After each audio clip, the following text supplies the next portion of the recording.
Intravascular तापमान प्रबंधन (IVTM) के साथ सटीक तापमान प्रबंधन न्यूरो क्रिटिकल केयर में बदलाव। 28 मार्च 2025 समय सुबह 10 बजे से शाम 4 बजे तक स्थान 8वीं मंजिल auditorium king George medical university Lucknow द्वारा आयोजित क्रिटिकल केयर मेडिसिन विभाग KGMU लखनऊ और society of precision medicine and intensive care Bharat कार्यसूची न्यूरो क्रिटिकल केयर में लक्षणित तापमान प्रबंधन TTM से संबंधित सर्वोत्तम प्रथाओं के बारे में चिकित्सकों को सीखने का अवसर प्रदान करना, न्यूरो रोगियों के लिए लक्षित तापमान प्रबंधन के महत्व पर प्रतिभागियों को शिक्षित करना।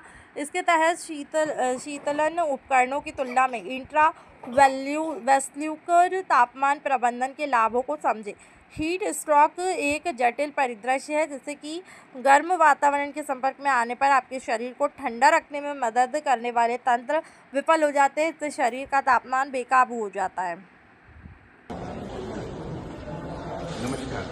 भारत में पहली बार IVTM डिवाइस थोड़ा जगह लेके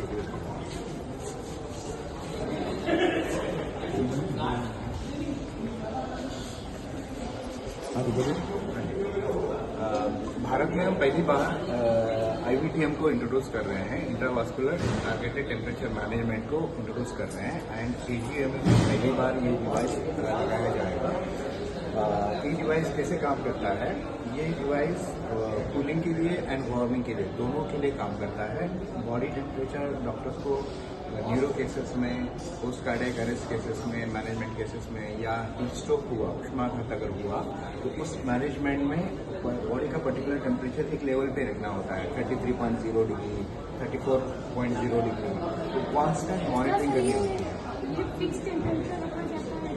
ये गाइडलाइंस ने कहा है कि पेशेंट का बॉडी टेम्परेचर कूल करो ताकि उसको सेकेंडरी इंजरी ना हो। सपोज ट्रॉमेटिक ब्रेन इंजरी का पेशेंट है, उसमें सूजन आई है ब्रेन पे या लिक्विड हुआ है, तो उसको कंट्रोल करने के लिए बॉडी को ठंडा किया जाता है। ठंडा करके 24 घंटा मॉनिटरिंग के लिए एक पर्टिकुलर टेम्परेचर पे रखा जाता है, जैसे कि 33 डिग्री हो गया या 34 डिग्री हो गया, तो उसको 24 घंटा मॉनिटरिंग करेंगे। फिर उसके बाद धीरे धीरे बॉडी को वार्म अप करेंगे 0.25 डिग्री सेल्सियस पर आवर्स। मतलब उसमें धीरे से उसका एक कूलिंग के टाइम पे तो एग्जैक्टली कम कर देंगे, घंटे में 45 डिग्री 1 डिग्री जो है 45 मिनट्स में कम करा देंगे।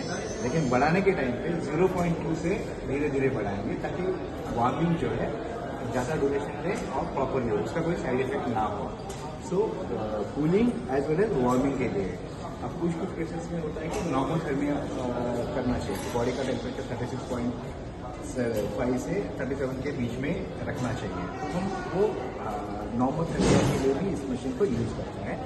इसमें अगर आप देखोगे कांस्टेंट लाइक टेम्परेचर हमने डाउन किया, कांस्टेंट रखा और धीरे से बढ़ाया, तो जो भी पेशेंट का डाटा लगेगा वो डाटा भी हम रख सकते हैं, सेव कर सकते हैं, मॉनिटरिंग कर सकते हैं, रिसर्च के लिए यूज़ कर सकते हैं। और ये जो मशीन है भारत में पहली बार KGMU में लखनऊ में लॉन्च हो रही है एंड लखनऊ जो है शहर जो है भारत में स्टार्ट करने वाला है।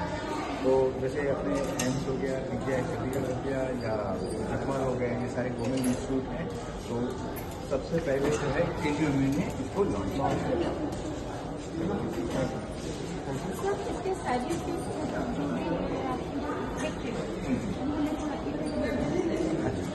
इसमें क्या होता है ना, पेशेंट का जो हम बॉडी टेम्परेचर एक प्रिसाइज लेवल पे मॉनिटर करते हैं, कॉन्स्टेंटली मॉनिटरिंग करते हैं। जैसे अगर हम आइस बकेट यूज़ करते हैं, आइस कूलिंग मेथड यूज़ करते हैं या ब्लैंकेट लगा के ठंडा या गर्म करते हैं, तो उसमें पेशेंट को शिवरिंग होने के चांसेस होते हैं या पेशेंट को निमोनिया होने के चांसेस होते हैं। ओके, बट यहाँ पे जो है हमको जो टेम्परेचर चाहिए उसी टेम्परेचर को हम कंट्रोल करके मॉनिटरिंग कर रहे हैं।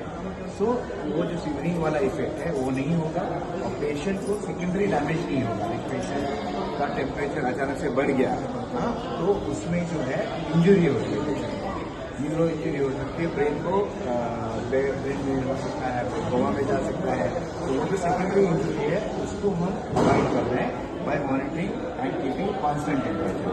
उस टेम्परेचर को कॉन्स्टेंट रख के हम वो इंजरी, सेकेंडरी इंजरी जो वो मॉनिटर करना, वो अवॉइड करना।